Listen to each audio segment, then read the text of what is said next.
What's up, everybody? Real with Omar. Today's special guest is my man from Made Up North, Jason Abreu. He was referred to me. Well, he was on my other boy, Sean Martin's podcast. I mentioned these people because I want you to know who they are. And then he was recommended me by Chris Laura. Chris Works. We'll be on a boat later on next month, so we'll all be there. Jason, thanks for being on the show. Omar, thank you, brother. Pleasure being here. Thank you for having me, man. I'm not going to talk about what time it is. I'm just going to say that we had a lot of scheduling conflicts, so we said, fuck it, let's do it this time right now, and we both here. So, Jay, a lot of people don't know your story. I know little of your story, so I'm going to go into it. You used to be a party promoter. Correct. All right. Give me ages of when you were doing this. I want to say I was promoting probably, I want to say from the age of like 23, 24, roughly to about 31. What years is this? What, like 90s? Nah, the early Show my age. Show my age. Like 2000, I believe, Omar, 2008, around that time, like shortly after I had graduated college. Working with Gungi and those guys? I didn't get to work with that. Those are some of the greats. I show my age again. My age. That's what we see in there. Those are some of the greats. But yeah, surprisingly, I actually got into that after I graduated college. You know, how did that happen? Yeah, well, when prior to graduating college, you know, Omar, I was fortunate enough to be working in one of New York City's most prestigious law firms, you know, Paul Weiss. Really? Yeah, I always had, you know, dreams, aspirations to actually become an attorney. Okay. But, you know, when I graduated college, I continued working at the law firm. Around 2008, 2009, you know, the market was doing real bad. A lot of people were getting laid off. That was the economic meltdown for all those that don't remember. Lehman Brothers shut down. I got into the mortgage business, which is another story. But yes, 2008 was the great meltdown, the bubble burst, and a lot of jobs were being lost. Exactly, you know, Omar. So I was one of those unfortunate that I lost my job. So in the midst of me losing my job, you know, I was actually still out there in the field trying to get another job within that same area, what I was already known to do, being in law. Right. And nothing was hitting for me because of the economy. So a friend has suggested to me, you know, Omar, like, listen, you love going out, you know a lot of people, why don't you give promoting a try? And I'm like, you know, now my mind starts thinking, I'm like, but how exactly does it work? It's like, how do you make money? Yeah, you know, they pitch it in a way like, you know, how can you say no? Right. You know, Omar, they're like, bro, you're going to get paid to party and have a good time. So I'm like, you know what? I could give it a try. So I started that. I gave it a chance. And from one day to another, you know, Omar, it took off. Then this character who I used to identify myself as before was born. I Party Hard. That was the name of my entertainment. And this is before social media and all that. This is just the streets. Like, I just want to give people the streets. They don't understand. Like before, you go on your phone now, you can see anything. Back in the day, you had to go. Going back to your man, what you just said, Gungi, this was like on the street team. Yeah. It was, you know, you had to put in that footwork, giving out flyers, hire street teams. Yeah. So I was doing that, you know, I go from doing one party a week to doing 2 parties a week to now I find myself on my, like, this thing really took off for me because I've always been the type that whenever I put my mind to something, I apply myself, I try to be the best at what I'm going to do. That's a great attribute used in the correct way. Correct. I'm gonna say that, right? Because you go, I'm gonna be the partyest, hardiest. Yeah. To destroy yourself all day. Exactly. You're gonna crash. So I was doing that for a while, you know, Omar, and just being in that scene at the time. You know, I'm in my early 20s, mid 20s. I'm thinking I'm living the dream, man. I'm like, I'm making money, I'm partying, I'm meeting girls, I'm mingling. Life is good. But you know, also with that came other things that I was never really introduced or familiarized with. You know, I met certain people, started getting involved with drugs, as in, you know, me taking it like I was drinking heavily 4 nights a week and taking pills. Back then, you know, the ecstasy pills were big. So yeah, you know, I'm doing this, and then it's like in the midst of this, now people start asking me, you know, Omar, like if I could get pills, if I could facilitate it for them. So now it's like a light bulb goes off, and I'm like, you know what? It won't hurt. You know, I could party, make my money partying, and make a little money on the side. But you know that thinking, slow, baby. That thinking, you know, is a dead end street. You know, and that's what I want my listeners out there to really, you know, hear this and know that whenever you think you're coming up, eventually, you know, is gonna come a time that you might crash and it's going to come with consequences, which is what happened to me, you know? Like I said, I got introduced to a whole different type of atmosphere I never been exposed to, you know?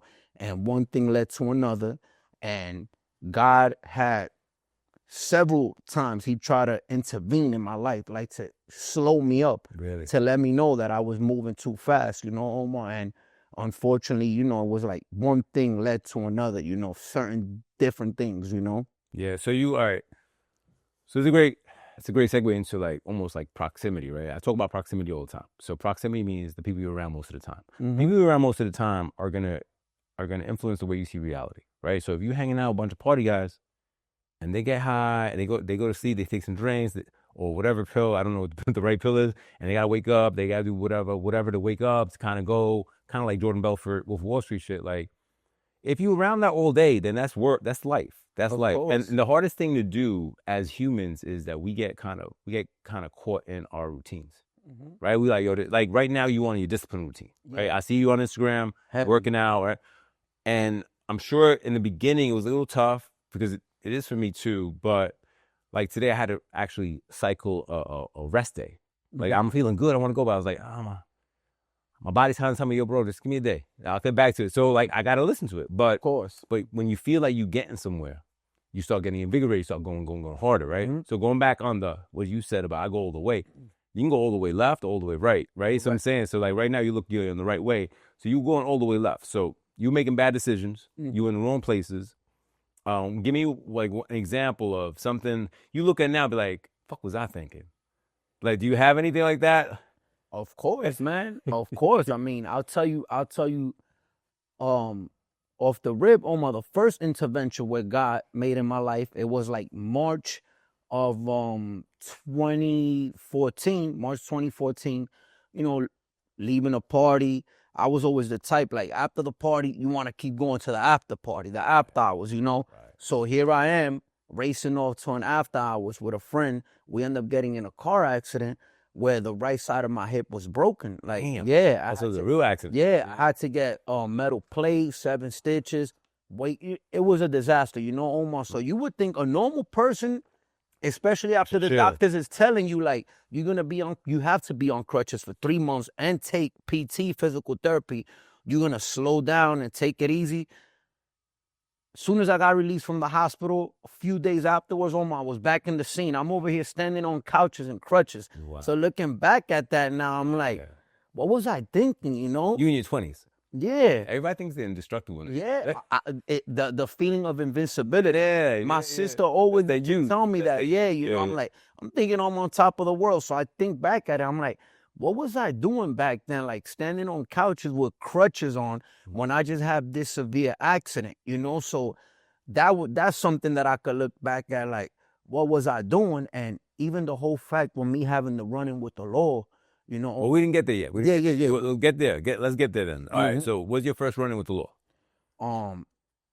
Fast forward the tape. That happened March 2014, Omar. So then October 2014 as well. Yeah, 2014. Same year. Okay. Correct. I'm sorry. Yeah, that was March. Yeah, it was 2015.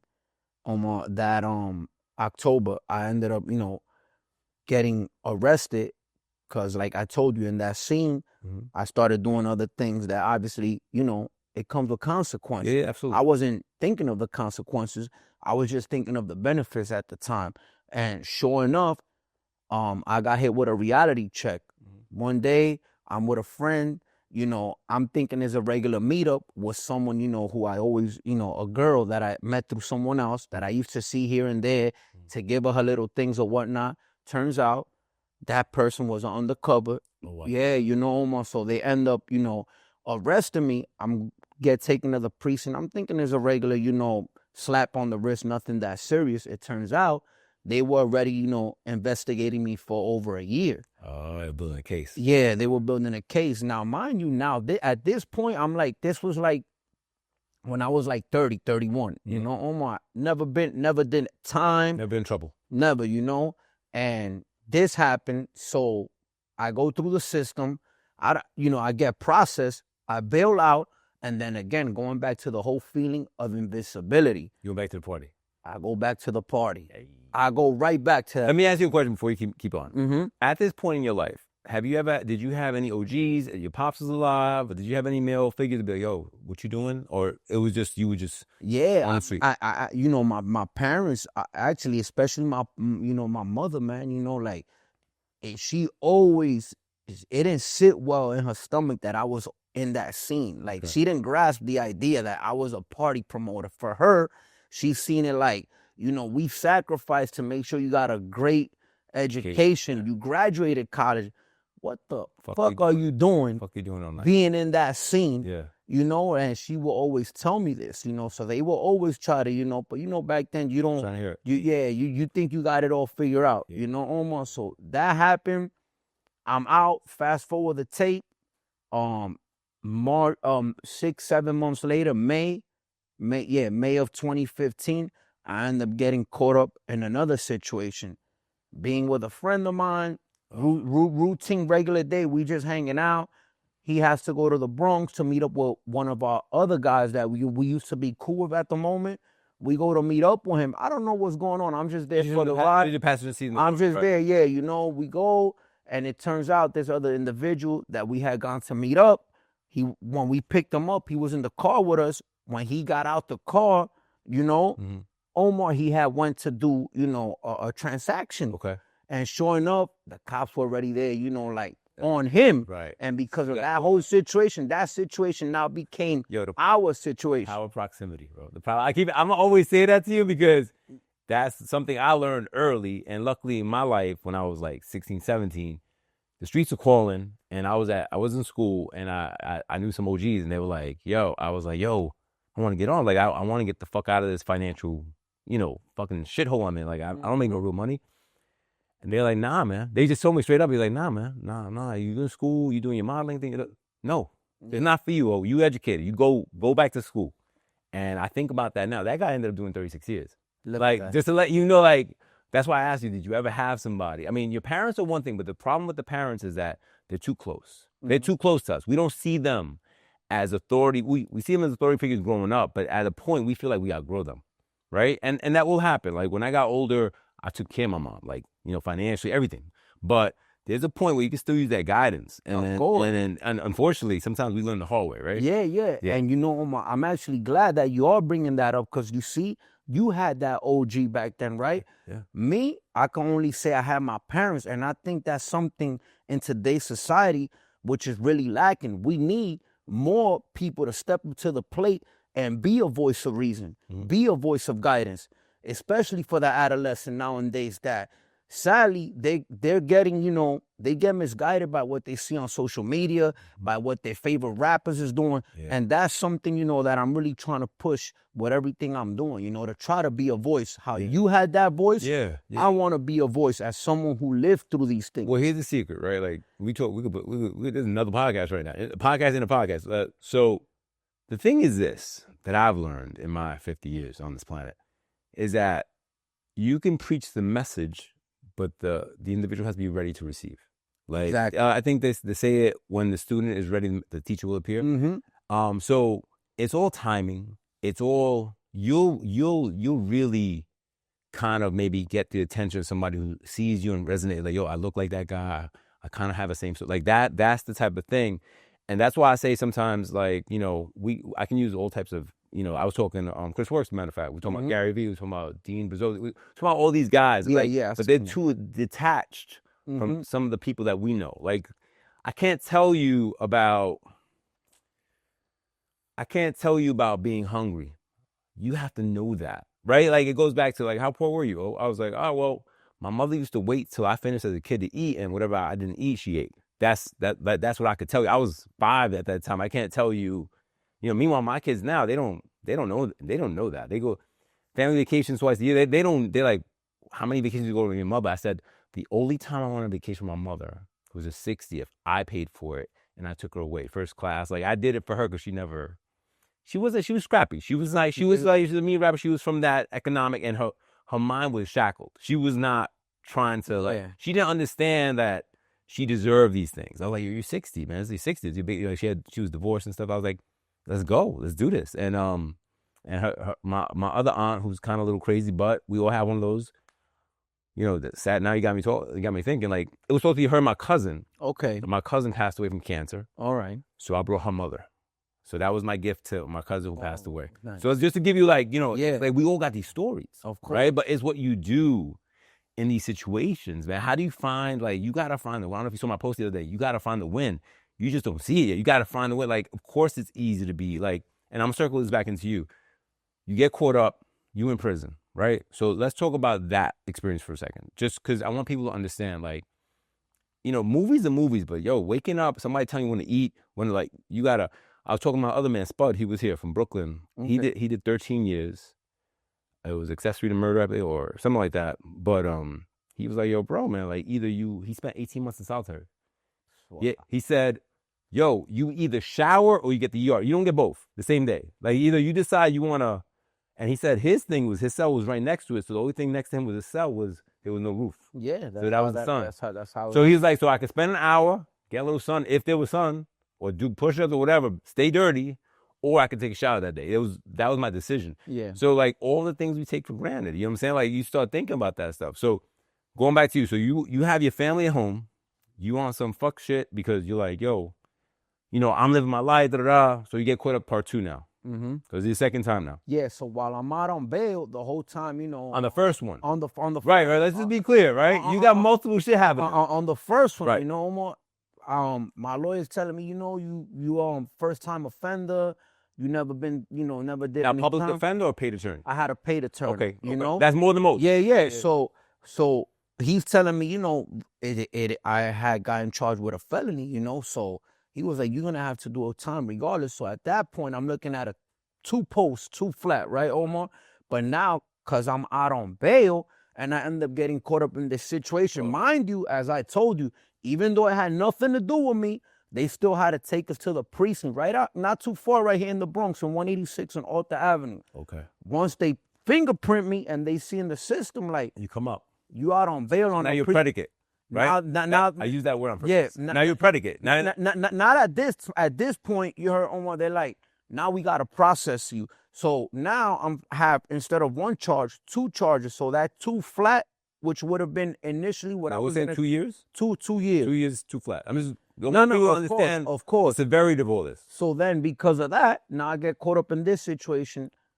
I end up having to cop out to get sentenced almost to 4 years. So now you double. Yeah, 4 years. 5 posts. That was my first situation, my first time that I went away. Okay. And to this day, I always say it whenever I have a chance to speak on it, because I need the listeners to really understand this, because it's all fun and games when you out in the streets, and you probably think you coming up on life, but in all essence, when shit hits the fans and them handcuffs are on you and you in that courtroom, I can guarantee you, when you look back, it's not gonna be your big homie. It's not going to be them girls that you was out here trying to impress.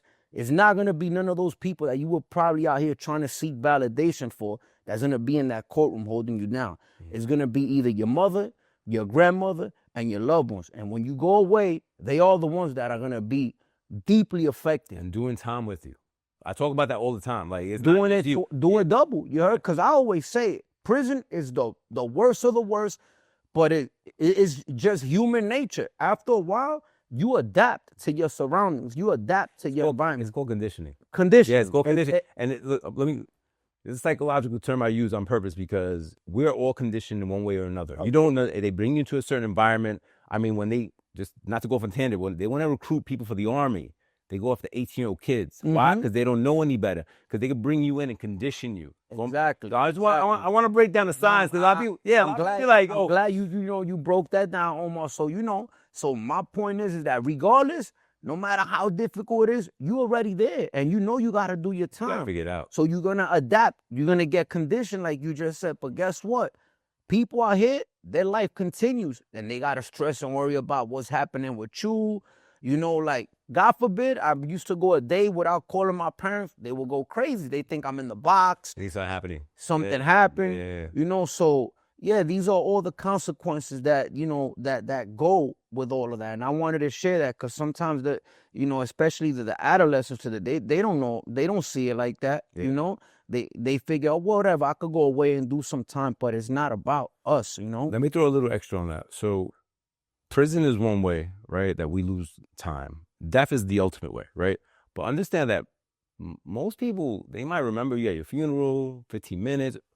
I mean, even your wife, if you're married, and eventually, I'm speaking like for myself, you expect them to move on, right? So life moves on, right? And you get in jail, you standing still. You gotta stand still and watch. I was talking to Dren Star. Okay. He was here. And he told me, he's like, yo, I went in and, social media came out and my man's is sending me letters about innocent. I don't know what the fuck that is. Like, he's like, I used to do it. He came out as a whole new fucking world. He's like, he did 5 years. He's like, the world changed on me. Like, I had to learn how to adapt to this now. Yeah. And I'm sure there was a little bit of technology that ran by you while you were inside, right? Of course. So where when you went in, what was the internet a thing? Oh, yeah, it was. It started. I'll tell you one thing. That's why, as you saying that, the story with your friend, I'm smiling, I'm laughing, because I remember when I came home, when I got to the work release facility in November of 2018, my wife was outside waiting for me, and I went to use her phone. Yeah, what's this? Yeah, that's when the iPhones came out, Omar. You're like, yeah. I'm like, yo, how do you do this? What I know, keep with the flip phone, yeah. And that whole Zelle and all of that, yeah, that didn't exist before I went in. So I'm like, yeah. I'm like, really? So it's like looking back at it, and it's funny. Yeah, I always say life changes in a New York minute. So imagine you being away for a year, 2 years, 3 years. Yeah, yeah. So and if you don't have people on the outside trying to keep you up, and that's the thing. Like, I was talking to Spot, he was like, yo, it really hit me, because he went when he was 15. He did 13 years when he was 15. Wow, that's young, adolescent, yeah. So he's like, when it really hit me, he was like, I talked to my sister one time, and she was like, telling me about the phone bill. He's like, because I'm calling collect, right? So the phone bill, not only now are you feeling you're detached, now you feel like a fucking burden. Like, you're like, damn, $700 a month for phone. That's me calling. Yeah, so yeah. just, imagine the economic hardship of a family. And especially, middle income family, like people that know what their check is, and they kind of, I felt like this. My mom was the queen of that, right? She was like, I make $125 here. It's $20. Like, she used to break it down. I was like, budgeting everything. Yeah, I was like, oh my God, I can't listen to this. But it was kind of conditioned to me. And I was like, yo, that's when I knew I had to change it. I was like, this ain't the life I want. I don't want this life. No shit on her. No, I'm not demeaning her. But I was like, I don't want to live like that. It's like very stressful. It's like too stressful. Like, just to wake up is like mad stressful, right? So that was part of my journey. I'm growing forward. Mm-hmm. So anyway, you're calling your parents. They're like, yo, call me every day. You're like, all right, call them every day.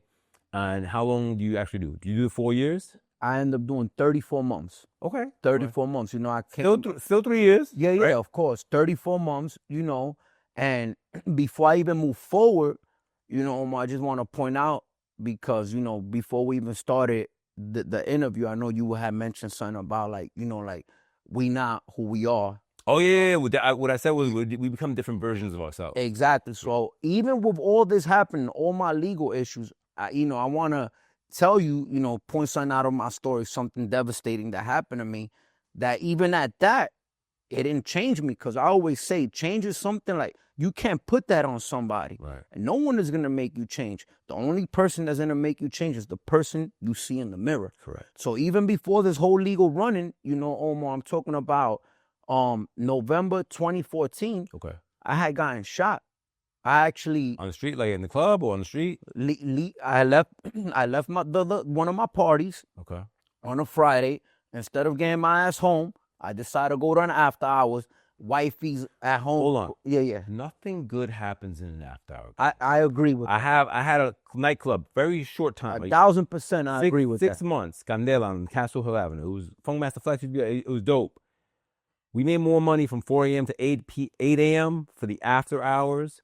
But, I'm not going to talk too much about it. Yeah. Nothing good goes on there, right? They pay a lot more money to do, like, everything. Not good shit. To pay at the door. They paying double for the bottles, because, at that time it's like a luxury for them to continue partying. Right. So White. So you had to go to the after hours for whatever reason, right? I had to go. Yeah. I went. I'm over there. I get out. I go to my hood, my neighborhood where I'm originally from Dykeman right there. I'm eating breakfast. Wifey's calling me like, yo, where you at? It's about to be like 7:30. It's 7:38 in the morning. Jeez. I'm over here, brushing her off the phone. Yeah, babe, I'll be right there. As I'm getting out to where, we were staying at right there on 158 and Edgecombe. I'm getting out the cab, Omar. And I start hearing fire, shots fired, but it didn't sound nothing loud at the time. So I even questioned myself. I'm like, damn, they really throwing fireworks in November? I wish it would have been that, Right. but it definitely wasn't. As I get to the door, that I'm knocking, I'm still hearing this thing going off. So something tells me turn around. When I look back, I see an individual like 10 feet away from me with a hoodie on, just letting them go, Omar, taking shots at me. At you? At me. It was at you. It was at them bystanders. And mind you, coincidentally, where we were living at, the door was really in a corner, like the door was outside the building, so I had nowhere to run or nothing. What? The bullets is over here, Omar, ricocheting on the wall, going through my ears. I'm like, what? So I'm banging. I'm like, yo, babe, let me in. Soon as she comes, opens the door, as I'm about to walk in, I got hit in my lower back. So, I just wanted to point. Oh, that's real. That's real. I'm talking about on my rush to the hospital.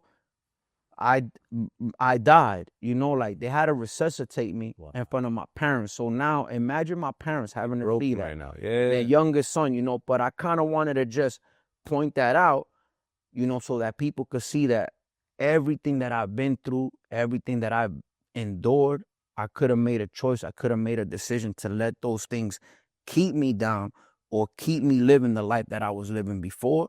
But I made a decision that I was going to use those things that held me back, those adversities that I went through, to actually strengthen me and become the best version of myself, So I just wanted to share that so the listeners could see, like. So to fully open that part up, right? I sent you a thing about Jim Rohn, right? Yeah. If I could pay to meet somebody, go back in time, he would be the guy, because he speaks to me. Going back to like I'm like, word, Jim. I'm with, yes. The way he puts words together, just there's something about it that connects with me. He talks about the magic and the mystery, right? Like the magic is when you finally decide to take action. The mystery is you never know when that's gonna be, right? So Absolutely. Right, what was the part? Like, was it recovering in hospital bed? Say, yo, this can't be it. This can't be my life. Or did something else happen? Nah, but not even, that. So not even that. That happened. I'm over here with a machine. Like, I remember going back I was in the hospital for like a month recovering, stomach open. That's great. When I end up going up for a follow-up, the doctors is over here telling me like, young man, you should go play the lotto to see what that luck you had that you survived. Wow. To see, because definitely, I know so. I'm not gonna say I believe so. I know so that I do have a purpose and a mission to fulfill on this earth, because I know a lot of people with that similar story, Omar, and I'm sure you know too, and they're not here to speak on it, right? Bro, listen, the scariest part, one of the reasons that I work the way I work, right? Obviously, financial freedom is my goal, and my main thing is to impact, right? I just want to impact. Like, I impact my sons. I got 3 sons. I impact my wife. I impact my family. I impact their friends, financially, whatever. Visually, they have somebody that looks like them. They rock, like, but the impact is the biggest thing. One of the craziest things that ever happened to me, and this is one of the magic moments in my life, was I had a liquor store in a nightclub, and I went to go. I lived on the east side of the Bronx in Pelham Bay. I went to a check cashing place. That's where you go get your check cashed if you don't have a bank account. Just to let everybody know what that is. And I went over there to cash, I think it was the money they gave me or something like that, but from the liquor store, but also to say what's up to my man, Sam. My man, Sam, me and him we were workout partners for like 3 or 4 years. He was a cop. We were tight. We were strong together. Like, one of your homies. So I go in there. I'm like, yo, what's up, man? Like, oh, what's up over there? And I said, yo, tell Sam. I said, what's up? And they're like, yo, you didn't hear? And I was like, what are you talking about? He's like, Sam passed away. Wow. So that was one of the magic moments. I was like, what? And then I dug into it. I'm not going to go into it. He got shot.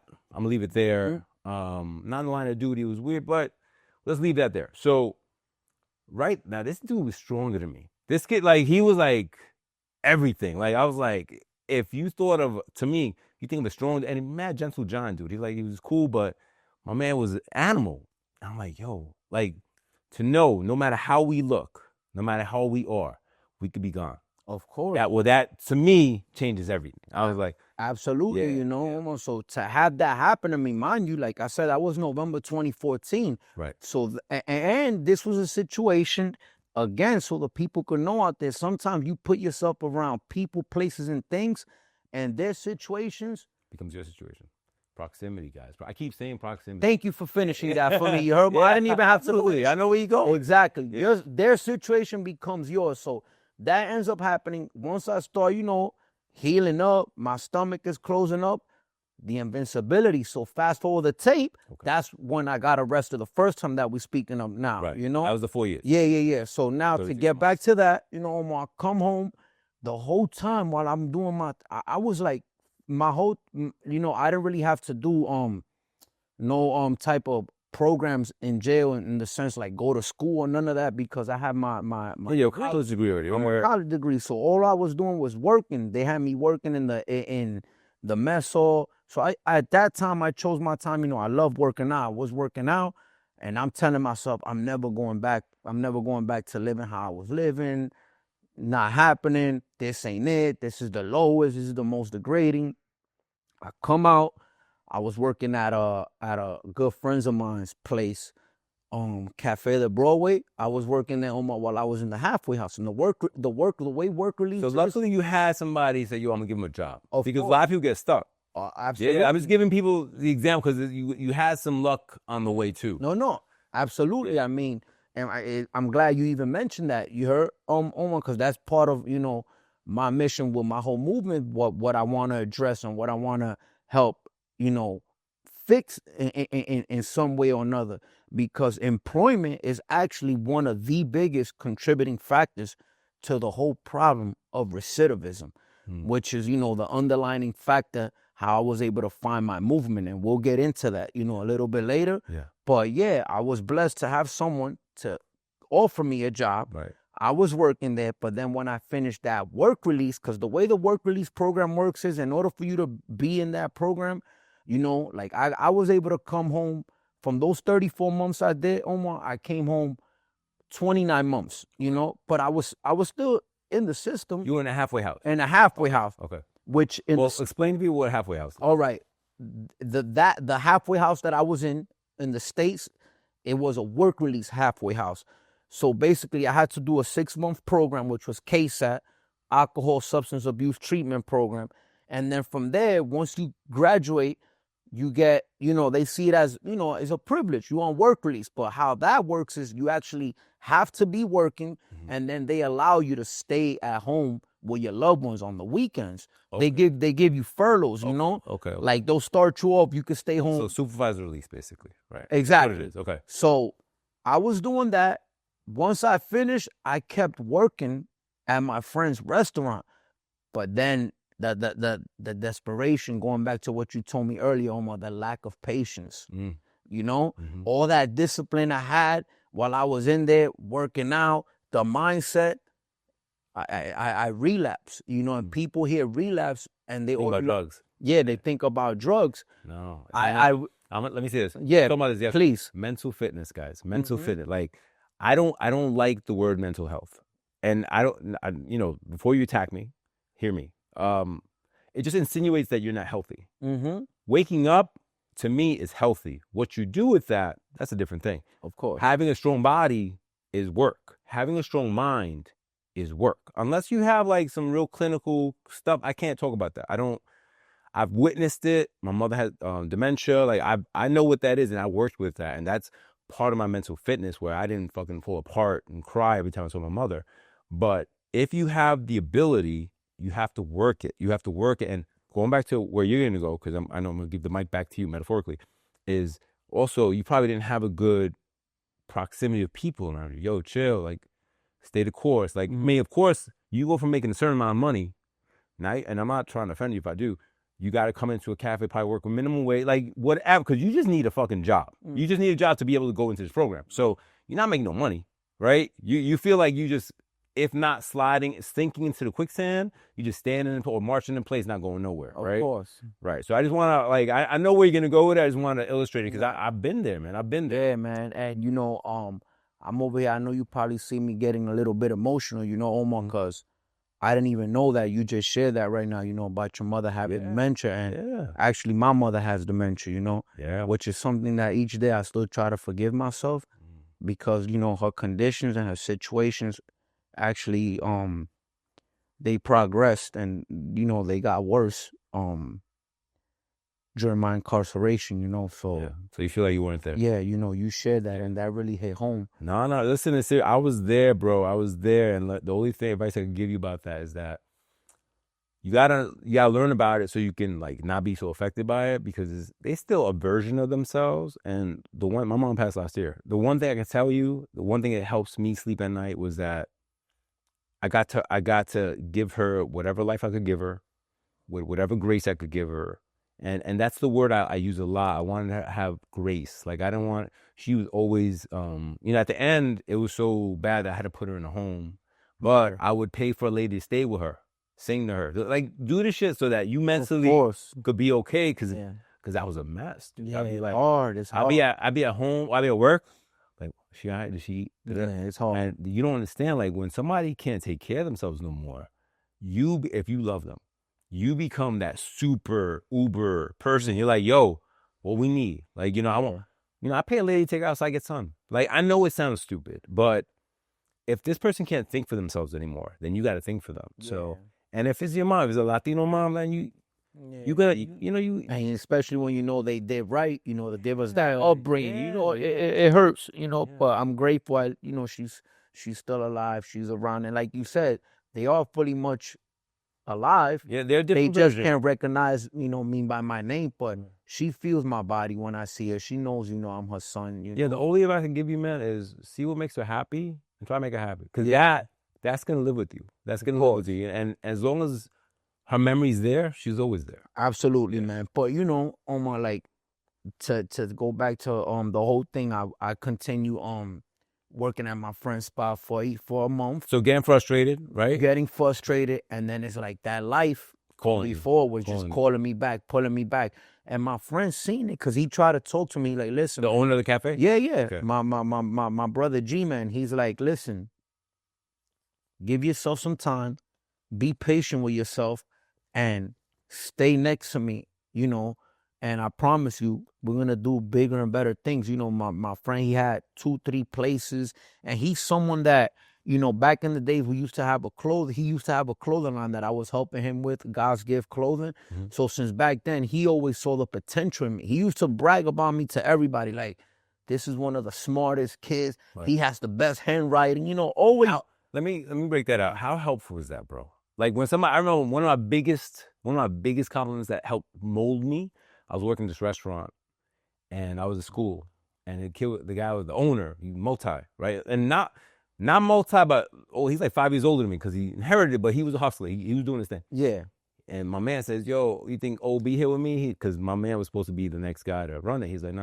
Omar's going to use his brain. I see that. And that, to me, had an effect on me back then. I was like, so he sees it because you don't see it inside. You like, maybe I'm a little arrogant. Maybe I'm bugging. So how helpful is that to have somebody be like, yo, applauding you, pushing you, lifting you? I mean, it means it's everything, you know, Omar. And sometimes that's actually that'll be the factor whether someone is actually gonna continue on the right track or go left. Yes. You know, motivation, it goes a long way. You know, sometimes you want to hear those words of encouragement, like, yo, you're doing the right thing. So that's why every so often when I'm sharing my story, I always bring it up, you know, because and it's funny enough, on my birthday passed in May, he actually sent me, as always, a birthday message. But the thing that hit me the most was that in that birthday message, he said, I'm glad to finally see that you changed your life for the better. That's weird. Because it's easy for you to say, I changed, but we got to be real, Omar. Sometimes people see through your bullshit. Yeah. They know you ain't changed. He knew He knew I didn't change the first time. Once he saw me already going back, like going to the whole part, the way I pitched it to him, I'm like, yeah, I'm gonna go back to doing parties, this, that, and the third. But he knew what came with that partying, the hustling, the drinking. Yo, I came home the first time, Omar, 160, looking solid, lean. In 17, 18 months, I was back 205. I lost all discipline. I lost all focus, and I lost all patience, which is why you always see me when I post my content. I call it my formula of success, which I could give to anyone coming home from prison, is that you have to stay focused, disciplined, and patient. You need all those three components in order to, make it out here. To change your life, right? To change your life, which is the goal. You can take that to anything, right? Not just, and I know your goal is to help guys that come out, but like my goal is to help everybody, and everybody thinks like it's easy. It's not always easy, not always fun, but if you know what the goal end result is, you know where you're going, right? Of course. If you know where you're going, then you know this is the road. And the road might suck today, but it gets me closer to my goal, right? Exactly. And then no longer am I a dreamer or talker, I'm closer to my accomplishment. Because when you accomplish it, then it's verified. You can't take that away from me, you right? Execute it. Right. So like, I just want to go that way because that message, I mean, and I applaud you because because it affected you so much. You want people that may have gone through the same shit you're going through to have somebody to look to maybe accelerate their shit to get where they got to get faster. But I feel like this message is for everybody. I feel this message is for like, especially the youth especially, going back to OGs. So let me break down hip hop real quick, right? And you know this, but I'm a little older than you. So I was talking to Dren about it. I'm a hip hop head. Like I'm a hip hop. It raised me, right? I'm 74. I was 80s, New York. Some dope tunes. Always, because I'm hip hop, and to hip hop to me was our culture, black and so anybody who had nothing, taking something and creating something to make valuable, to change their lives. It wasn't, they didn't want to be MCs or whatever because it was the coolest thing. It was just something they could believably do instead of selling dope or playing basketball or playing, not everybody's a baseball player. Like, it just gave them another venue. And like, so if you remember hip hop back then, it was always about, making money, chasing women, like the stuff the things they saw, right? Now I see hip hop and I don't even know what I'm seeing no more, bro. Like, I don't know what they're talking about, right? And I'm like, and going back to like, there's no respect for the older, and I'm not like saying Big Daddy, even like everybody emulates Hov because, he's a billionaire, right? But it's a lot of strategic shit that he did, but also like he had to lose a lot of shit, like his friends, like there's a lot of shit too. If you look at it, it's not, it was a price. There was a price to pay. Of course, yeah. Who would have paid that price? Who knows? But going back to hip hop now, it's like, damn, it's hard. Like some kids come to me and they want to hear something. And I told one kid yesterday, like he was like, he's a student. I guess he's a mentee. And he had his finals and this, and I said, yo, I hear all of that. I was like, look, man, if you want to, because he wants to be around. He's like, what can I do? I was like, well, I'm not going to pay you to sit there. I was like, so I don't know yet, but I said, the first step is showing up every day. Of course. I was like, if you can't show up every day, then we're not going to have the second conversation. So he's like, I'll be there Monday. I was like, I'm not texting you about it. You said, and this might get a little funky, but the way I was brought up, your word is bond as a man. If I said I'm going to be there, I'm going to be there. I have this conversation with my kids all the time. I was like, when dad said, yo, I'll be there for you, and there's no question in your mind, like you'll set your timer by it. That's how you have to be. Like I tell my boys that all the time, you have to be that way.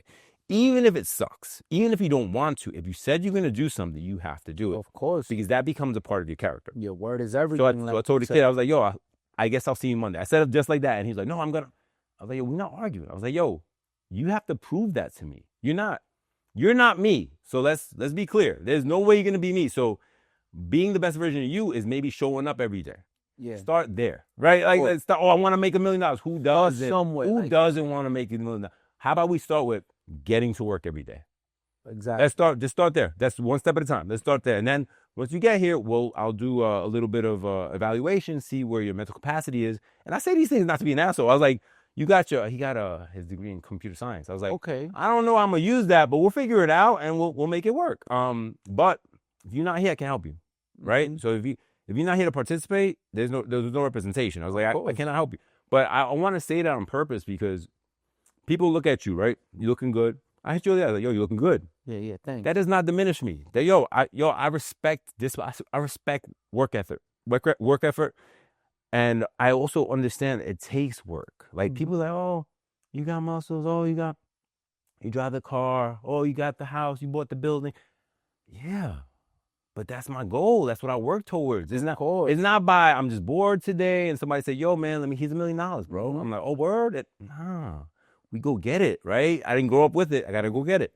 So I just want people, I'm trying to use all these different metaphors so people understand that it's possible.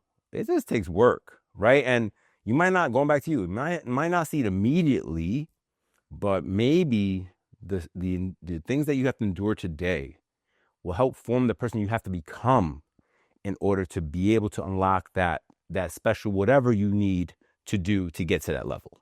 I agree with you 1,000%. You heard Omar? Yeah. It goes perfect hand in hand with everything that's happened in my story. Cause like I told you, here I am. I end up relapsing. I go back to the club. So now I'm doing parties again. Okay. And now I'm back. I'm back on my bullshit. You know, back on 100% of everything. Yeah. Right. I'm on overdrive. Right. Foot to the metal. The invincibility. I'm acting like I'm not on parole. Wow. Like I just didn't do a bit. All that preaching I was doing up top. Yeah. I ain't never coming back to this. I ain't never going. It was like in one ear and out the other. So 17, 18 months later, October 1st, we already going through COVID at the time. You know, it's funny, that day I had gotten a text from my friend. He's like, yo, Jay, what's up? We don't see you around. And I'm like, I'm chilling, man. COVID's going on. I'm staying home. I just started the gym. At this point, I'm like stuck in between. Like I got 1 foot in, 1 foot out. And it's important for the listeners to hear this. Like when you commit to changing, you can't half-ass that shit. You got to fully commit, because if not, it's going to catch up to you. It's like, for example, here I am telling my friend already, like, nah, I'm falling back. I'm taking it easy. But guess what? It was already too late. I was taking it easy and falling back when the damage was done. And I say that to say this. That same day, as I'm sending him these messages, a few hours later, like around 1 a.m, Omar, I hear a knock while I'm laid up in bed with my wifey. And it's like, the way they knock on the door, I already knew instantly. Boom, yeah, boom. yeah, exactly. Yeah. Just like that. Yeah. Boom, boom, boom. I'm like, what? I didn't even want to go check because I already knew. So I'm like, yo, babe, can't go check the camera, see what's going on. Wow. So she checks and she's like, I don't know, there's like a whole bunch of cops downstairs or something, like undercovers.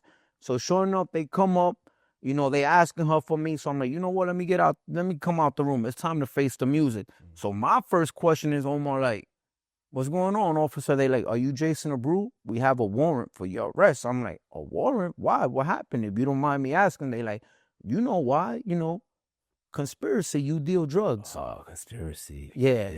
Yeah. Conspiracy is 3 people say you did something. Yeah. That's all it is, guys. Yeah. Just FYI. It could be, it's not verified.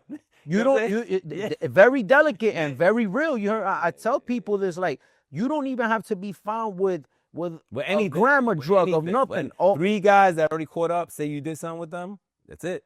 Exactly, you know. So that ends up happening. Omar, I'm seeing my poor girl. She's over here crying as they cuffing me, trying to get some sneakers on me. They wasn't budging. They took me out of there in PJs, chancletas, like nothing. And I just remember looking at my girl like, damn, man, I felt like such a failure again. I felt like a second-time loser, you know? And I didn't really know what was going to be the end result of this. You know, Omar, I didn't have no clarity of what was going on. Yeah, because you really didn't know what it was about, right? You know who was saying what, so Yo, and the way they came in there, Omar, you would have thought like I was the biggest criminal. You know, like I'm talking about 10 deep. Yeah. I'm like, to pick little old me. Like 40 keys. Yeah. I'm like, come on, this is crazy. So they end up taking me, you know, I'm in the car like retracting my steps. I'm like, yo, but what is this? Where's this coming from? They end up bringing me to a precinct by Kingsbridge in the Bronx. So I still don't really know what's going on. But when I get there, who's there? I see like 2 dudes that I did know, which were actually my co-defendants, but we all there in the holding cells, and we have no clarity as to what's going on. They fingerprints us, whatever. One of my friends, when he came back from getting fingerprints, Still on parole. I'm still on I'm just parole. want to put that out. Yeah, Still on parole. You caught up. I'm caught up. Yeah, I'm still on parole. So one of the dudes, one of my co-defendants, this kid Mike, he goes and gets fingerprinted. So when he's coming back, I ask him through the holding cells. I'm like, yo, what they saying? He's like, I don't know. They don't want to give details. They're just saying that this is a drug indictment. So I'm like, damn, But at this point, at least, I'm feeling a little bit air breather, because I know this situation. I'm in the Bronx. It's state. Thank God. I heard federal. Yeah. I heard conspiracy. I started thinking some other shit. Omar. But they take me up. They take us to court, and the cops, they telling us because of COVID, yo, let's get y'all down to court, man. Hurry up, man. Let's just get y'all down there. It's COVID. The judge is letting everybody go. So me, you're thinking, yeah? I'm like wishful thinking, but like you just said, I'm hit. I'm on parole, Yeah. But I'm over You here. don't understand the ramifications of what happened to you, because they're going to look at your file like, and before they look at you, they look at the file. Believe me, right? they did. You heard, Omar? So the whole time I'm in handcuffs going up there, trying to cross my fingers behind my back, like, yeah, maybe this COVID thing will actually work. Man, we get up there, Omar, they call me up. There was nobody in court, like, it was crazy. The courts were closed. Only the judge was there, the prosecutors. At that time, I had the court-appointed lawyer. Everybody's wearing masks. Everybody's wearing masks. That was hard. It was hard, So they call one of my guys up. They read him his charges. They give him a bail. Then they call me up, and I'm up there looking crazy. Omar, chancletas. Yeah, not shade. Yeah, not shade. PJ. The poor court-appointed lawyer is trying to use that to my advantage. He's like, Your Honor, look, my client was rushed out his house, and PJ's sleeping. Yeah, he's with the family, so he's actually trying to, get me a bail so that I could get some type of bail. But right then and there, Omar, the prosecutor happened to interject and say that there was no way that they could give me any type of bail because I was out on parole, and because of the fact that on such and such date and time, they observed that I had threw a narcotic substance inside the trunk of an undercover. So right then and there, when I heard that, I had full clarity of the situation, because the individual that set this whole thing up, Omar, that orchestrated this whole sale, this whole lick, however you want to call it, however they call it nowadays, it was someone close to me, someone I knew for over 12 years, someone who had caught a case himself. So now it makes sense. He used me as a get out of jail card. It's 2025. His situation happened 2019. 6 years later, he's still running around, hasn't done a day in jail, Wow. So, I had full clarity back then of what happened, and I just remember putting my head down. So it was hard, I got remanded. They sent me back to Rikers during COVID.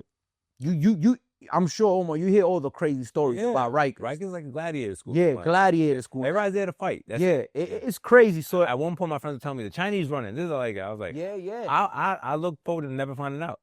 And that's the way. And everyone out there, I advise you the same. Don't look forward to finding out what's in store on Rikers Island, because it's not a pleasant island. It's not It's not a 5-star hotel. Believe me when I tell you, you're gonna be in for a surprise. Right. There's nothing to glorify about that whatsoever. So I end up staying there for 10, 11 months as I'm fighting my court. They're not even taking us to court. They're not even taking us to rec. We're barely getting commissary. Sometimes we're even missing meals, so they have to give us doggy bags, old ass ham and cheese sandwiches, Omar. Wow. And I'm going through all of this. I'm like, man, this ain't it, man. So at this time, I already had appointed my lawyer, Anthony Straza. He's doing his due diligence to try to get me the best cop out, because that's the thing. People, they see it when they're in the streets. Yo, I'm making this money. But what they don't see, the end result, that money you make, excuse my language, it means shit, because it goes right back to them, to the system. You have to go and pay a lawyer.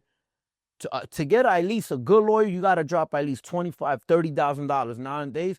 And it's like, listen to what I'm saying, Omar. You're paying to get a cop out. You're still gonna do time regardless, unless you decide to do, you know, what homeboy did to me and sign up, you know, to cooperate. Some other guys, yeah. You know, but you know, so in the midst of going through this, like on the 10th month, my some of the co-defendants that was in my case, they had gotten charged separate for another thing. So my lawyer contacts my girl and tells her, listen, I'm gonna see if I could speak to the prosecutors and see what they try to offer Jason. You know, like what cop out? Where we at? Yeah, where we at? So he asks me like, what do you be okay with? I'm like, listen, man, I can't answer that question because honestly, I would want to leave jail today. Nobody want to be here, but I know that can't happen. Just try to make it right, you know, so I could get this over with and get my life back in order. He comes back and tells me, we going back and forth. I'm on the phone with my girl, and coincidentally, as the phone's all about to turn off in Rikers, he ends up calling her while I'm on the phone with her. So she merges the call. He's like, listen, they said you could cop out to a B felony because of your prior record. You're gonna have to cop out to a 3-post, to 3 flat, 3 years, and 2 years of post of parole, because you're already on parole. And I never forget, he tells me, listen, I know you don't want to be doing the day in jail, but look at it like this, man. At least you have light at the end of the tunnel. Because once you start talking about 10 years, 15 years, you know, it's different, Your you life, know? man, it's your life. So I You don't never, get that, I never forgot about that, you know, Omar. I went with that in my head as I had to go back up north. And I'm like, you know what? There's light at the end of the tunnel. And I just kept telling myself, you know what? This is it. I'm going to use this situation, which is a negative, and turn it into a full positive. I'm going to get my shit in order. I'm going to change. And, you know, going through this whole process, that's when I was able to really, you know, find my purpose and get myself together. You know, I had to actually go back to prison. So sometimes, you know, I tell people out there, don't look at every situation as a bad situation, because that bad situation might actually turn out to be the best thing that has ever happened to you. Yeah, we are a summary of our experiences. So like the version you are of yourself right now was only made possible by all the mistakes and all the shit you had to eat. You know, Yeah. my language, but you know, same thing with me. Like, listen, man, I've had to endure a lot of shit, not prison, but you know, like personal loss and stuff like that. And other people like, you know, I don't know how you came out of that. I was like, well, there's no other choice. So either that or I just pack it up and just dig a hole and just bury myself. Like, but it goes back to your mindset, right? Like, who am I going to become after this? So you didn't turn bitter and start saying, fuck the system. Da, da, da. You're like, yo, I fucked up. I got to fix this and I got to figure this out. Exactly. Right. You know, like, I'm glad you said that, you know, Omar. I stopped. I said, I don't got to blame the system. I got to look in the mirror and hold myself accountable. And I always say that, like, I can never forgive or condone what the individual chose to do against me, but I also look in the mirror and say, he's going to face that later. Yeah. On his own. Of course. Yeah. And you know, Omar, but I had to tell myself, if I didn't put myself in the position to allow homeboy to go do that, then it would have never happened. So I held myself accountable also, you know. So going back to what you said, that you like, oh, you on parole, you hit. I also found that out the hard way, because once they end up transferring me from Rikers back upstate to Ulster to, you know, to go to reception to start doing my time, I remember my second day there, I get a letter. You know, the officer calls me that I got mail. I'm like, I just got moved from Rikers. Yeah, I'm like, who's writing me? Could only be my girl, and it wasn't. It was actually the judge. A letter from the New York State Department of Corrections, Community and Supervision, straight from Albany. So I'm reading the letter, you know, Omar, and it's telling me my new commitment. Yeah, you just took a plea for 3 years. Man, I love 2 posts. Yeah. God. And I'm looking and I'm like, all right, 3 years. And as I'm going down, it says, yeah, you copped out to 3 and 2 posts. But because you came home on 34 months from your first incarceration on your good time, technically 4 years is 48 months. So those 14 months, they added to my bed. So now, Omar, yeah, now this 3 flat turns into another 4.5, almost 5 years, sick, that wasn't even the word. I didn't even know how I was gonna break it to my girl. Like, she just rode out with me, been holding me down. And when I left Rikers, I left with like 10, 11 months already in. So I'm telling her, babe, you know, I got a 3 flat. I'm just gonna go up. I'll do another 6, 8 months. I'll do the program and I'll come back. I wasn't really ready to break it to her. And I remember that day, Omar, going back to my cube, just kept staring at the letter. Some kid from around my way would happen to be in the same housing unit. He saw how devastated I was. He's like, yo, Jay, listen, man, you didn't deserve that, but listen, stay positive. Keep your faith in God, and you could probably still make it home when you told your girl, because you could get the program still. You know, in order to qualify for that program, Omar, you got to be within 24 months of your earliest release. So technically, I was still within that time frame. Right. I just didn't think it was going to happen so fast, because the first time I had to wait like 14 months before they moved me to the program. So I didn't even know what it was hitting for, but I do know I had my faith. Right. And I had a conversation with God. I'm like, God, I know you heard this. You've heard this from me plenty of time, but I'm being 100% honest with you, God. Like, no more fucking around. Like, you grant me to get home, as I had told my girl, get me to that program. Most importantly, get me home before my son's next birthday, because I had just missed his birthday while I was in Rikers, not to mention the other birthdays I missed because of my past incarceration. I had that conversation with God, and sure enough, you know, he made it happen. Omar, I ended up getting transferred to Wyoming Correctional Facility. I was there for like 4 months, and being there for 4 months, I got called for that program again, KSAT. So I was able to go do the KSAT program, and from there, once I finished, I went to work release. But throughout this whole ordeal, as I was getting moved around, throughout this whole second incarceration, I started seeing other individuals that were incarcerated with me the first time. I started seeing a lot of individuals speaking about it in the mess hall, when we was in the yard telling each other like, yo, I'm on a new one. Yo, I got a new charge. And I'm noticing that the majority of these individuals are Latinos, African Americans, kids from the Bronx, kids from Dykeman, kids from the inner city. And I'm like, holy shit, this is a problem. I'm not the only one that came back to jail. Well, I think you're an anomaly a little bit because you also had a college education, Of right? course. I'm a big believer in education. I think our people, they get conditioned because they don't know any better. They think this is it. Yeah, yeah. And it gets worse, right? They're in a situation that's really devastating. And I say this on purpose because, like, we only get one life, man. Like, that, I want to say that, right? Like, it's not like, oh, we can restart. Nah, bro. We moving towards the end. Yeah, we get one chance at this. We moving towards the end. So, like, I don't want to be locked up, but the fact that they thinking that it's like trivial or like it's not a big deal, it is a big deal, man. It is a big deal. It's not a big deal because you've been in here most of your life now. Now this is your life. This is what you think your life is. And it shouldn't be.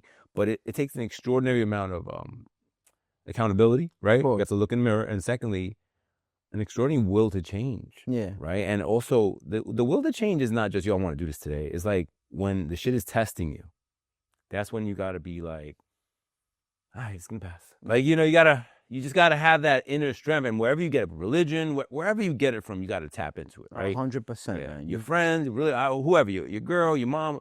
There's always that source of energy. Like for me, my family is a big motivator. Like me, you can say anything to me, I don't care. You say something about my son, it's on. Or my wife, now it's go time.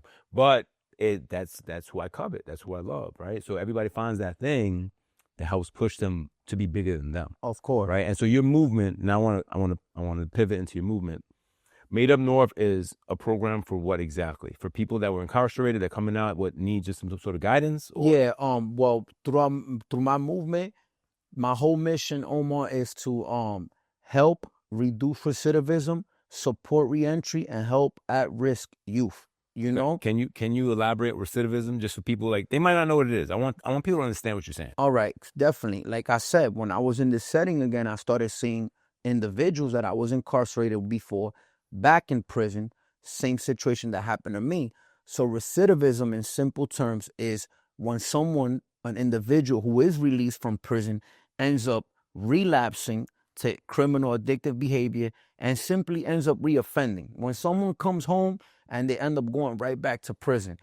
Right now, right now in New York City, the recidivism rate is 43% at 3 years, which means that 43% of all individuals released from prison will in fact end up reoffending within the first 3 years. If you want to take it bigger than that, in the whole U.S., the recidivism rate is 44%. So that means almost half of the people released from prison on a yearly basis will end up reoffending. So that's when I said, this is a problem. And I'm sure some people know of it.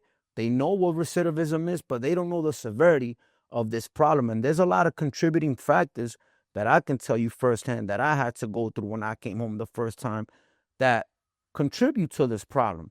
Lack of employment, lack of resources, lack of reentry programs, lack of support. What about just the stigma, right? There's a stigma because you walking in and you gotta tell everybody, on your employment letter, I was convicted of.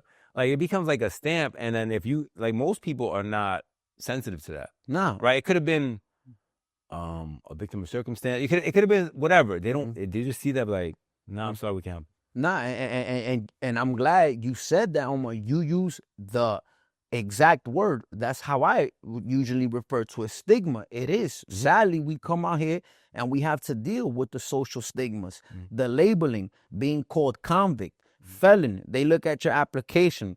Oh, he has a felony. And it's funny, because I just want to share this, because I'm actually going to be doing a video, a presentation on this soon. Like, hold on, before you go there. Yeah. You know our current president has about 50 felonies right now? Yeah. Why? Just FYI. Yeah. It's true. I had to throw that in there. Our current president right now sitting. It's true. He's just going to, what do you call that? Pardon himself, which is fucking crazy. And it is. It's true. It's crazy, And I just want to say this, to all the employers out there, all the individuals that are actually in a position to actually hire someone.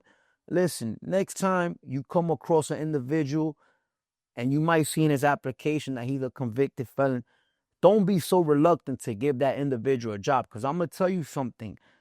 9 out of 10 times, I can guarantee you that individual will probably do the job way better than the individual without a felony. And I'm going to tell you exactly why. Because sometimes, most of the times, coming home from where we coming from, all we need is a chance. All we need is a chance, an opportunity to advance in life. So you don't know that by you giving somebody else a chance, you might be actually doing a good deed, not only for them, but for yourself.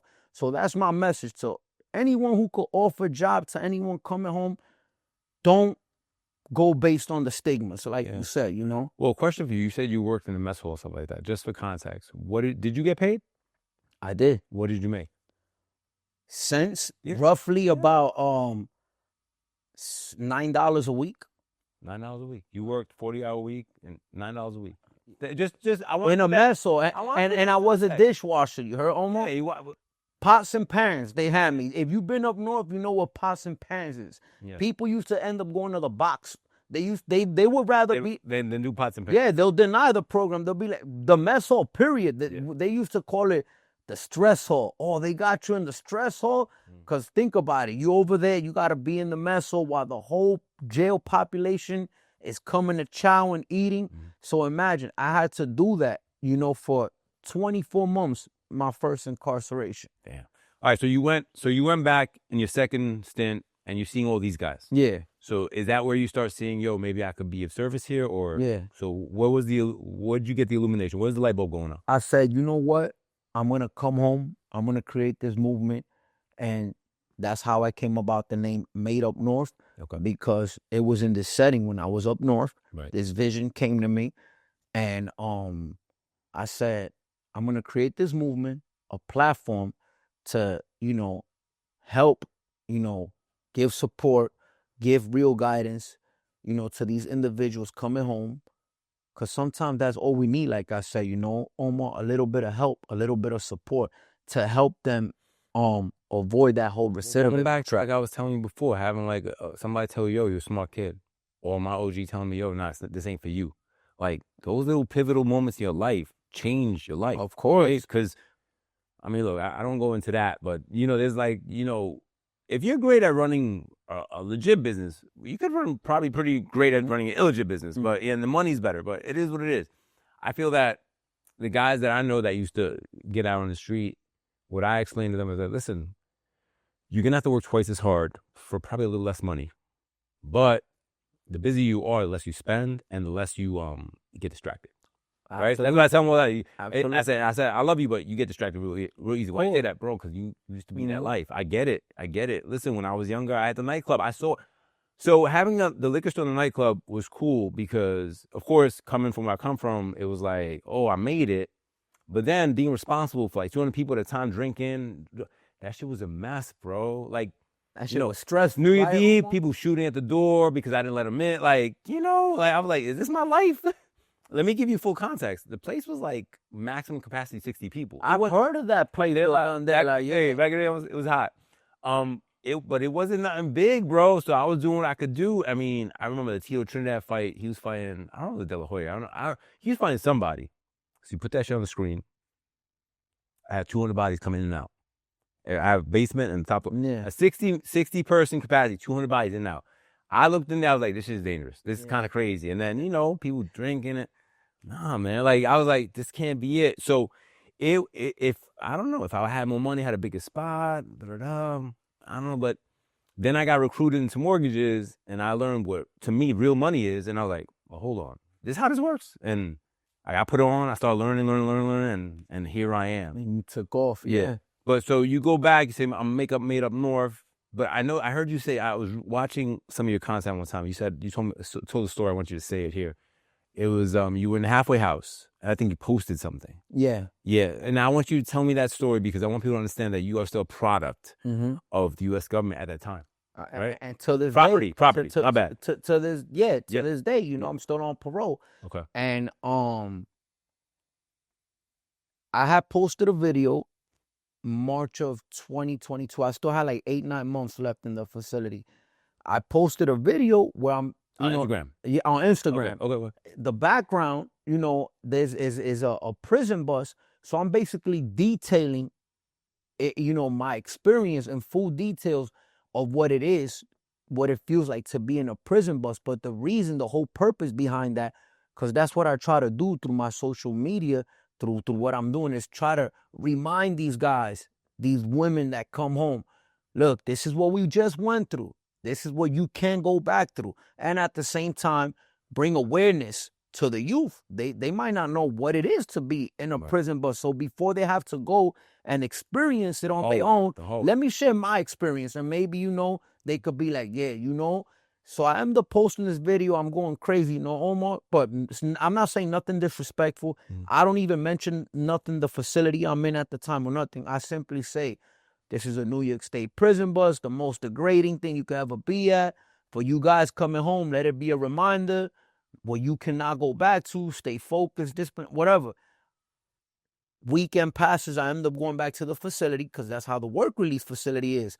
They let you stay home for a few days. You got to go back to report. I go. As I'm going in, the officer greets me and he tells me, you got to put everything away in your locker room. You're not going back out today. I'm like, what do you mean I'm not going back out? They're like, I don't work. Yeah, they like, yeah, I'm like, I don't know. The sergeant wants to talk to you. Now, mind you, I have a job, Thank God, by the graces of God, again, the individual, my brother Russ, who had put me on to work at his business, at his establishment in Queens, he was very understanding of the situation. He's someone that actually went through what I went through. He went through the system, was on work release. So the whole time he's like, yo, don't worry about it. Your job is going to be here. But that was him because he knew me, being understanding. You know how many people I seen in that facility lose their job just because they couldn't come back out for a day or two? Because it's reality. No one's going to be waiting around for you to come back to work. You know that, Omar. Everybody's looking for work. Life moves on, baby. Life moves on. But I'm going to be honest. That happened to me, and I was discouraged. I was about to stop everything that I was doing. You skipped. So the sergeant wants to talk to you. He wants to talk to me, Omar, and I'm like, what's the situation? What's the problem? He's like, well, you posted a video, on one of your social media pages, and unfortunately, And they monitor all that shit. yeah. But I want to contact. Because the video, Omar, it's crazy. Say it went viral. Yo, it went viral. Yo, like right now on TikTok, it has over 150,000 views. But mind you, I had to deactivate my TikTok and my Instagram for like 9 months. Those were the conditions that they were going to allow me to keep participating in the program. If not, they were going to send me back upstate. So you censored. Censored, right? Yeah. Okay. The sergeant told me not even the speech. What is that? Yeah. Like, and I had him dead ass look at me in the face and tell me, you posted a video. Unfortunately, I know other people have their Instagram and they could post their videos, but you got to remind yourself that you're not still a regular person.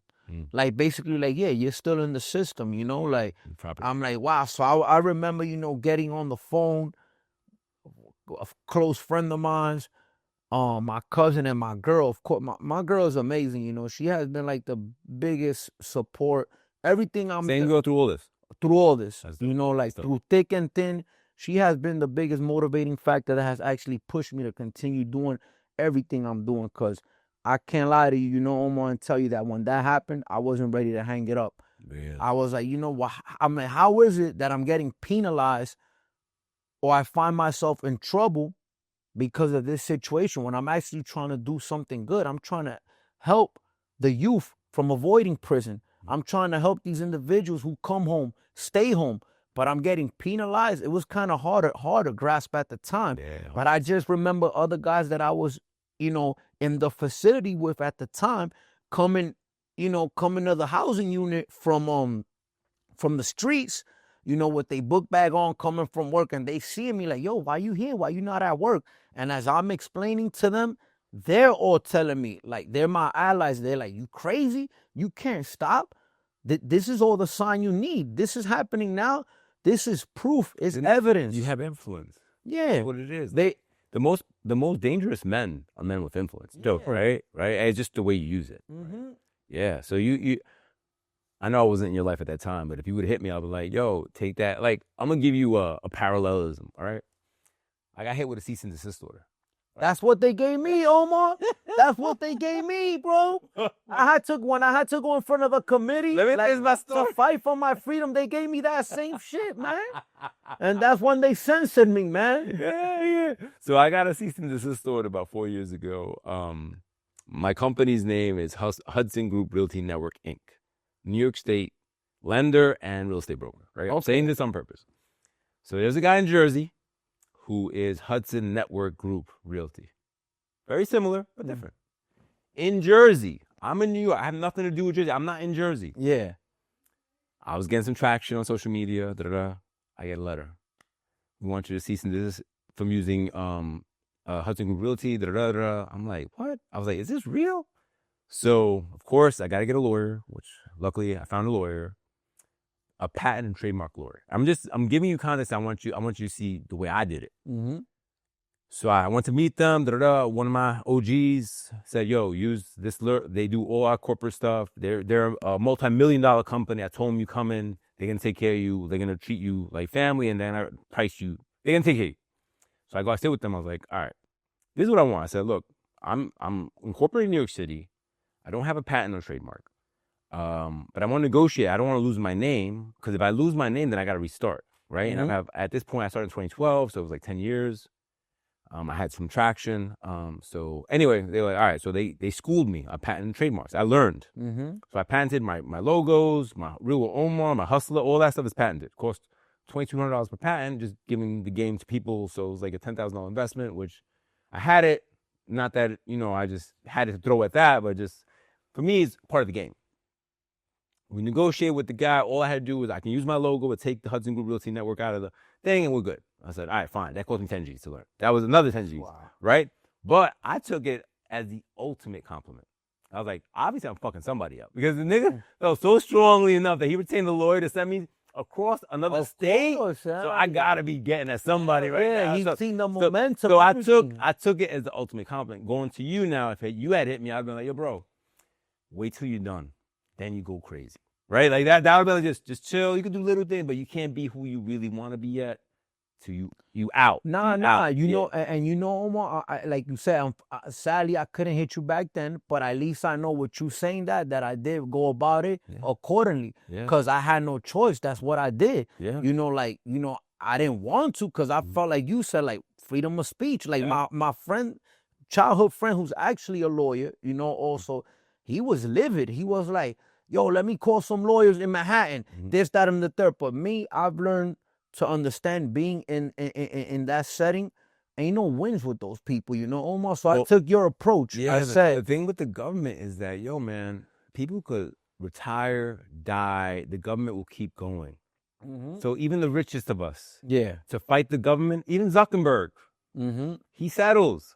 You can't win, bro. It's a machine. It's a machine. So you gotta learn how to like work within the system or work outside the system, but just don't engage directly, right? You know what I'm saying? That big, like that's the, if you want a game, that's the game. The game is, all right, what can I do?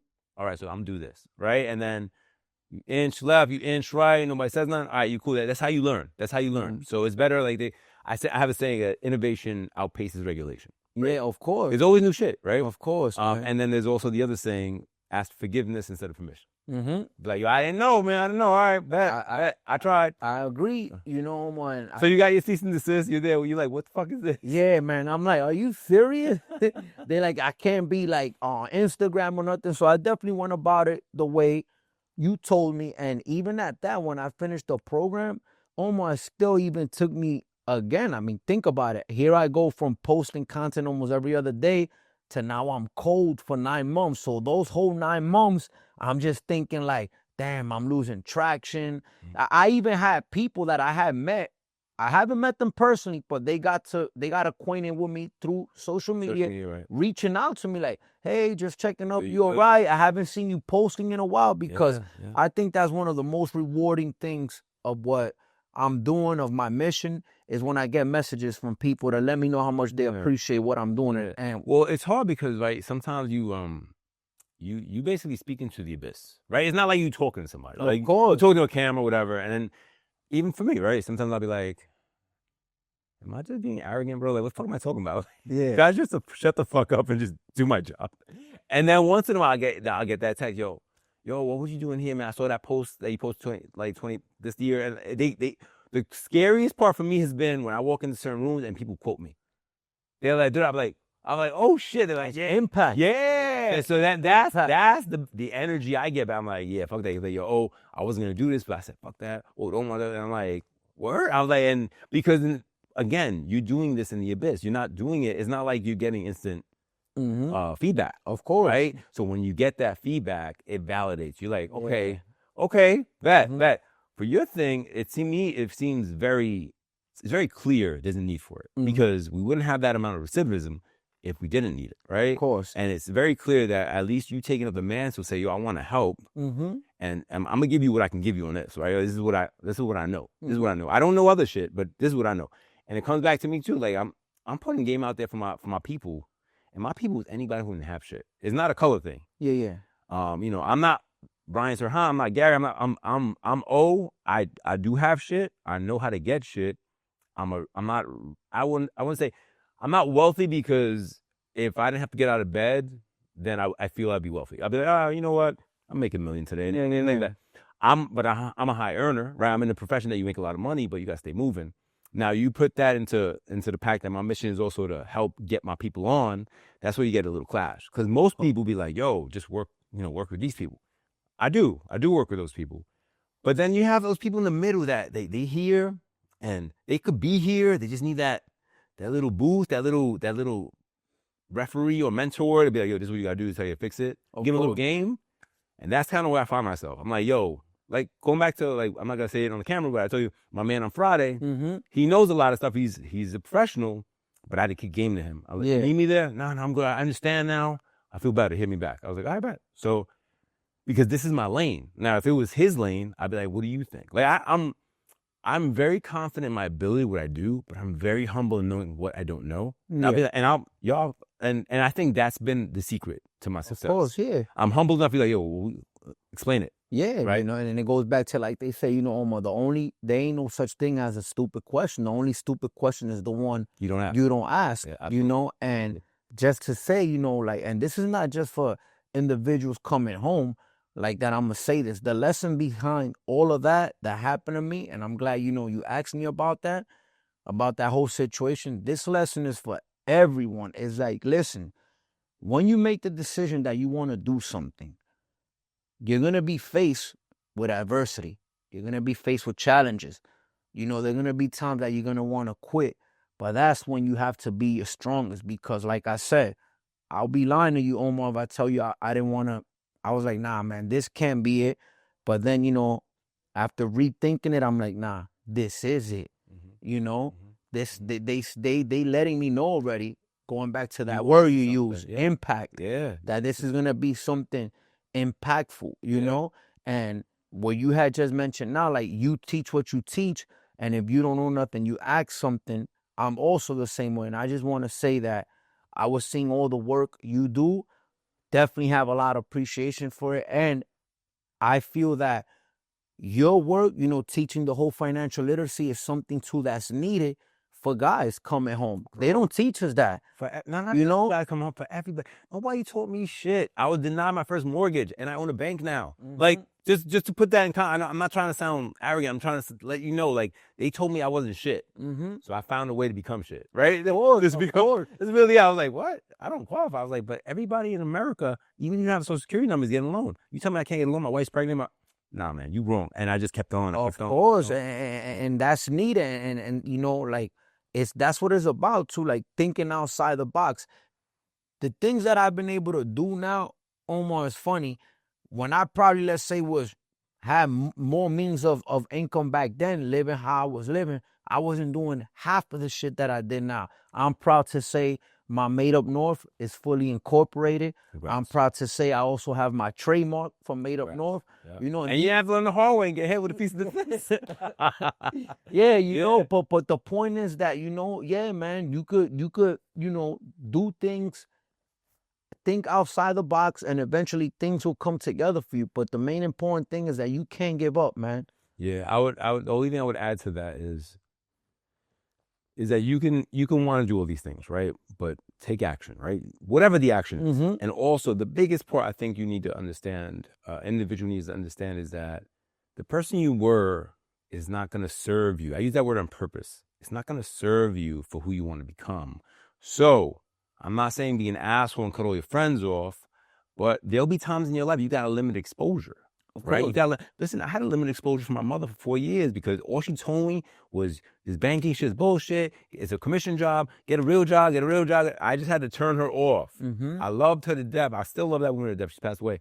But I was like, yo, you wrong. I love you, but you wrong. And I'm not doing it to say, hey, you're wrong. I'm just, you just wrong. You just wrong. But I couldn't have that argument every day, so I just turn it off. Of course. Do my thing. Come back a couple years later where I was able to help her a little more financially. I was wearing the suits, and she one day she tells me, it was never a graduation to it. It was just like, I'm really proud of you. I'm like, but you told me I was wrong. She was like, oh, shut up. But that's just the relationship we had. So you gotta understand that if you wanna change your body, you gotta be around people that are changing their body. If you wanna stop drinking alcohol, you gotta stop going to places that drink alcohol all the time. Like, I haven't drank alcohol since October last year, and my wife has stopped 2 years ago. Never had a problem. I don't think I had a problem with it. But she stopped. She didn't like it, so I stopped. I was like, I'm like that. Like, I'm a ride or die, right? Like, if you down, like, if it's good and you down, I'm down. So she's like, you don't have to copy me. I was like, no, I want to support you. I was like, how retarded does it look? I'm here drinking, and it's not even like when I had a store in the club, I drank enough. Like, I drank enough. Like, if you think about it, if I had access 24 hours.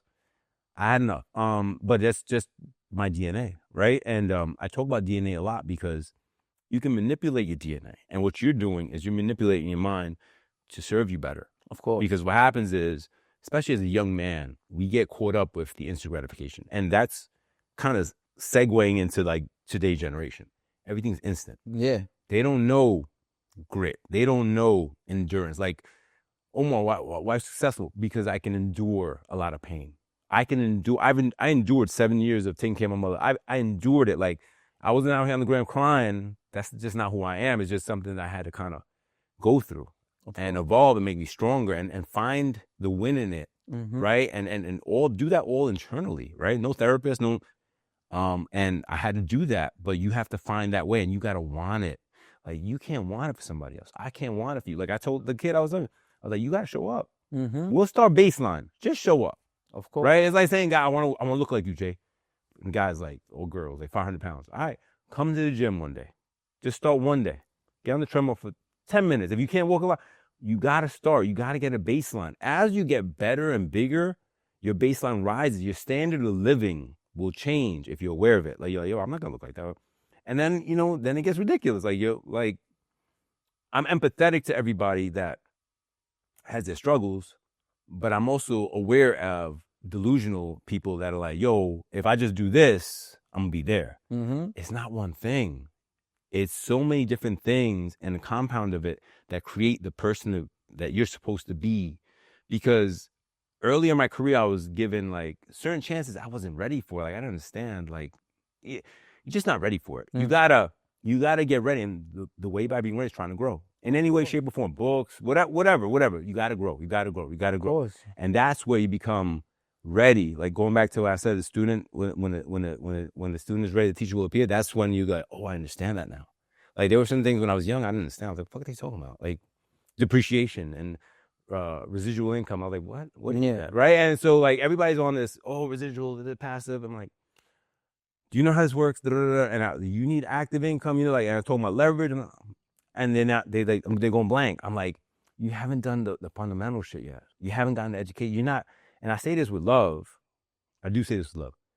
You're not accredited enough to have that conversation yet. Oh, fuck you. No, it's not fuck me. It's like, learn math. Learn learn how to add and subtract. It's really basic, but if I'm teaching you these concepts that are up here, you got to have a baseline, bro. It's like saying, I want to work like you. Get to work, bro. Let's do that. Before we get there, let's get right here. Let's just show up every day. The bar is really low. Anybody could do that. All right, now you showed up for like 4 months, 5 months, 6 months. Like, it's not a week. And I say that on purpose because I was here a week. Bro, I worked like an animal from 9 in the morning to 9 at night for 7 years. Nobody telling me come to work. They gave me a key to say, yo, this guy's killing. Guy drives from the Bronx to Long Island, 45 minutes each way. He comes here first before I open my shop. He's here. He leaves after everybody leaves. I would eat out. I didn't have a life. How many years you did? 7 years. 7 years. Because I had to learn the game, bro. I was recruited, but I knew there was more to it. I was like, nah, how does this work? And I was just always curious because I wanted to know. I'm a big believer in that if you run a company, you got to play any position. Like, if you don't want to show up today, all right, I got it. Or he doesn't want to show up to the camera, all right, I got it. Yeah. I don't want to ever feel like I'm at the mercy. So I just, sometimes 6-7 days a week. My wife was like, what the fuck? I was like, yo, babe, chill. And, like, sometimes I'll come out, I would coach my kids' teams, but then I'll go back to work. And my physicality was all fucked up because I was so engrossed, or I was just like, we're locked in. Yeah, I was like, I know there's something. And nobody, going back to gatekeeping, there's no people that look like us that do what I do.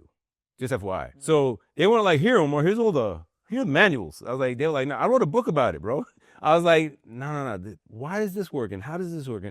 And what about expense ratios? And what about increased, just this shit? I was like, I have to know. And I linked up with a Cubana who taught me a lot of underwriting. This other kid, and I would just learn. It was my second college. And because I knew, the more I knew, the better I could get. Like, the more I could make. Like, there's no cap.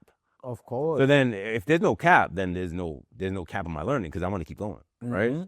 So just give you a little peace of mind. Like, I want to use that for, like, when people come to you, there's not one solution, bro. It's start here and do this for a minute. Don't think in 2 weeks I graduate. Of course, like I said, it's good you talking about that because I always say that's like a major problem in today's society.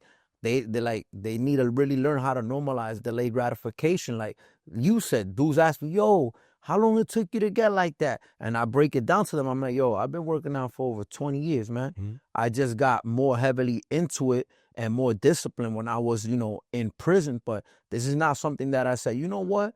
I'm going to start working out, in January. Yeah. I've been, and it's not, people think like the reason why I always, throw in that discipline there, because it's like, I think it's one of the best traits that will either make you or break you, because you can have the discipline to go to the gym, but now you also got to have the discipline with your diet, with your routine, with your daily choices or whatnot. And, it goes back to what you said. What I also recommend, guys coming home through my movement is like, you can't expect to change, but come home and still want to rock out with the same habits, the same people, Same the block. same routine, Yeah. like you said, That's and I tell people, like, listen, you don't got to cut your peoples off. You could love them. You just got to love them from a distance, and keep in mind that your life, your freedom is what matters most, and nothing should supersede that at all whatsoever, Self-love. Self-love. Right? So, I mean, the easiest way to illustrate that is saying, yo, how important are you? Mm-hmm. And then so you say that to yourself, you're like, oh, shit, who depends on you? Right? Ask the hard questions. Who depends on you? Well, I got my kids, my wife. All right. How much do you love them? Like, for real. Like, not, I love her. How much? Would you cut your arm off her? Because you would have to lose a piece of yourself to move forward. Are you okay with that? And that, when I break shit like that, they're like, this guy's too extreme. I'm like, but it just really is that simple. Like, yo, man, I love you guys. This got me in trouble last time, so I'm going this way. You hit me on the DM or text me or whatever, but I'm probably not going to show up no more because I got to build me. Like, I got to take time to build. I got my quest, whatever metaphor you want to use. But for me, it's always very easy. My family. That's the most. I brought these kids. My youngest is 21, so they're not babies, but I brought these guys into this planet. They didn't ask to be brought here, so I got to be the best version of me, right? And there's no way I could be preaching and not doing. Exactly. Because now I'm just a talker, right? Mm-hmm. You don't want to be a poser. Like, you want to be real. Well, that goes back to the integrity, right? It goes back to who you are. Right? Mm-hmm. And it's a real conversation. Like, like you say it to these guys, like, they have to really believe it. They have to understand how deep it is. It's not simply saying, hey, I'm going to go to the gym 5 days a week. Yo, that's the baseline. That. How about you drink water? Right? How about you drop soda? How about you stop? Exactly. But no, I'm saying, but because there's levels to it all. Because everybody, I want to do that. All right, well, this is what I do. Mm-hmm. Oh, that's crazy. Well, not if you work it up, right? And you selectively start reducing and adding. But you got to want it, man. You got to want it. And I respect you for coming out here. Thank you for coming to the show. Thank you, Omar. No, absolutely. Absolutely. No. I think the message is positive. I think it's going to be tremendously impactful. I think anybody who reaches out to you should be ready to commit. And it's not just Abreu doing the deal for you. He's showing you the way. You got to do the work. Mm-hmm. And that becomes it. And they can become their own version of whatever they want to be. And I'm glad you said that, Omar, because you just set me up now for what I'm going to announce. Are you saying about commitment, and I could show you the way? I know you see me posting like all the comeback blueprint. Mm-hmm. That's something else, another project, that I'm working within the umbrella of my movement. So Made Up North, the whole foundation of my movement is off the count and making it count. Briefly, just to tell you real quick, when you're in prison, you're on the count. It's a harsh reminder 5-6 times a day where the inmates gotta, you gotta be accounted for to make sure you're obviously still in population, still in custody. But when you go home, the same officer in your housing unit, he has to, let the main office know that you went home and you're no longer on the count. So for me, that the foundation, which is off the count and making it count, is off the count is freedom. Off the count means freedom, and making it count is based upon the daily choices that you make out here now that you regain your freedom to actually stay out here, to be productive, and to make it count. So some of the things that I am working on with my movement, besides my whole social media platform, my podcast, Off the Count podcast, which I have on the works, I'm actually putting together a coaching program. But it's not just a coaching program for the physical. It's a full body transformation, mind, body, and soul. And it's for anyone who's trying to, take control of their life and just really change it all up. I'm giving them the blueprint, like you said. But the main thing you got to do to see if this program is going to benefit you, you got to be willing to make that commitment. Yeah. Yeah, listen, the body is the greatest place to start because the body is the ultimate machine. And if you feed it a certain way and you stimulate it another way, it reacts a certain way, right? And there's undeniable proof. You look in the mirror, like, oh shit, that's me, right? Like, of course, that But that will then open up your mind to understanding, yo, I can change. I can move my neural pathway. I'll go into hard coding. Like, hard coding means like our predisposition. Hard coding comes from like what our parents told us when we were young and stuff like that. Like that's embedded in us. Mm-hmm. Listen, I see a therapist now. I'm trying to change some hard coding I grew up with, only because emotionally I don't deal like we have, we have bad tempers. Even that, I don't want to have that. Yeah. So I got to work at that. Of course. I got to work that. But I'm man enough to say, yo, it's not my best version. I don't like that. I'm not perfect. No, but I strive to be every day. I strive to be better. Right. And so perfection is an endless pursuit. Right. Like people go, oh, you're gonna be perfect. Bro, because as you ascend to different levels, your awareness gets bigger and you see different things that become more important. And then you start to evolve. And so just understand that the pursuit is forever, but that's okay, because who you start as and who you end up as, look in the mirror, look at each other and not recognize each other. Of course. So I want to do that, because if they get on your program and they really commit, they can surprise themselves. And the benefit is their families and the people they love. Of course. Omar, I agree 100%, man. All right, man. So listen, where can people get you? Please look in the camera and tell them. All right. Once again, Omar, thank you for having me on your show. If you're looking to find me, you can find me on all social platforms at Made Up North NYC and at Off the Count Podcast. Also, I see O has a book here. I'm definitely going to check it out. Make sure you look out for my book coming soon. Off the Count, a blueprint to successful reentry and overcoming recidivism. And make sure you stay tuned for the Off the Count Foundation. I'm going to need your help with that, Omar. I know you're the guy that could probably help me out with funding. I'm assembling the team, man. I'm assembling the team. If I don't know, I'll know somebody, and we'll get it together. Get your Off the Count t-shirt. Yeah, it's the muscles. This is a special thing. You get muscles with it. They pay a little extra for it. Appreciate it, man. Ask Louis Omar everywhere, and we out. Thank you, Omar. My man. My brother, thank you so much, man. Thank you.